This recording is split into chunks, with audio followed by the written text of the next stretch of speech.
আরব সাগরের কোল ঘেঁষে গড়ে ওঠা এই শহর বিশেষ আকর্ষণের জায়গা ভ্রমণ পিপাসুদের জন্য। ধুধু মরু অঞ্চলেও যে অল্প কয়েকটি জায়গায় সবুজ শ্যামল দৃশ্য দেখা যায়, সালালা তার অন্যতম।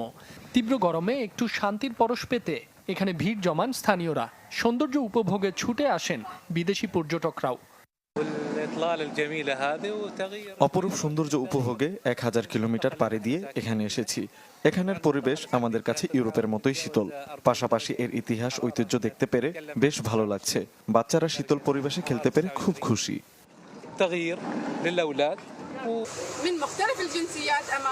এই অঞ্চলে বছর জুড়ে একটি মাঝারি জলবায়ু থাকে। অন্যান্য এলাকার তুলনায় গ্রীষ্মকালে এখানে তাপমাত্রা 10 থেকে 15 ডিগ্রি কম থাকে।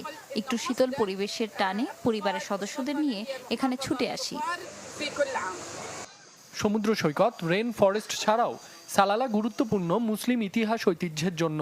নবী আইয়ুব আলাইসাল্লাম, ইমরান আলাইসাল্লামের কবর সহ মুসলিমদের কয়েকটি গুরুত্বপূর্ণ স্থাপনা রয়েছে এখানে। 2023 সালে অঞ্চলটির পর্যটন খাতে 20% প্রবৃদ্ধি হয়েছে। চলতি বছরে 10 লাখের বেশি দর্শনার্থী সালালা